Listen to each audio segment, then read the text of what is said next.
নববর্ষের দিনটা এভাবে কাটবে ভাবতেই পারিনি। হ্যালো, আমি ঐন্দ্রিলা। শুভ নববর্ষ সবাইকে। বছরের প্রথম দিন উদযাপন করতে চলে গিয়েছিলাম ইসকনের এই মন্দিরটিতে। আগেকার দিনে মাটির দেয়ালে যেমন আলপনা দেওয়া হতো, ঠিক তারই অনুকরণে সুন্দর করে সাজানো হয়েছিল পুরো মন্দির প্রাঙ্গণ। ভেতরের দৃশ্যটা আরো সুন্দর ছিল, লাল সাদার সাথে হলুদ আলোর খেলা, চোখ সরানোই যাচ্ছিল না।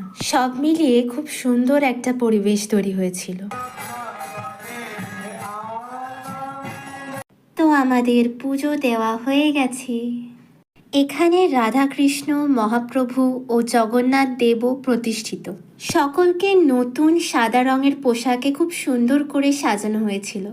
ভিডিওতে হয়তো অতটা বোঝা যাচ্ছে না, তবে সামনে থেকে আরও অনেক সুন্দর লাগছিল। দর্শন করার পর মন্দিরের ভেতরের এই দোকানটা একটু ঘুরে দেখছিলাম। আমাদের বাড়িতেও গোপাল প্রতিষ্ঠিত আছে। গোপালের এই জামাটা আমার খুব পছন্দ হয়েছিল। এখানে গোপালের খুব সুন্দর সুন্দর জামা পাওয়া যাচ্ছিল, আর খুব রিজনেবল প্রাইসেও।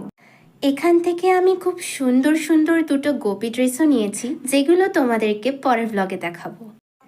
কেনাকাটা সেরে একটা এগলেস পেস্ট্রি ট্রাই করলাম। এটা মন্দিরের ভেতরেই অ্যাভেলেবেল ছিল, খেতেও বেশ ভালো ছিল।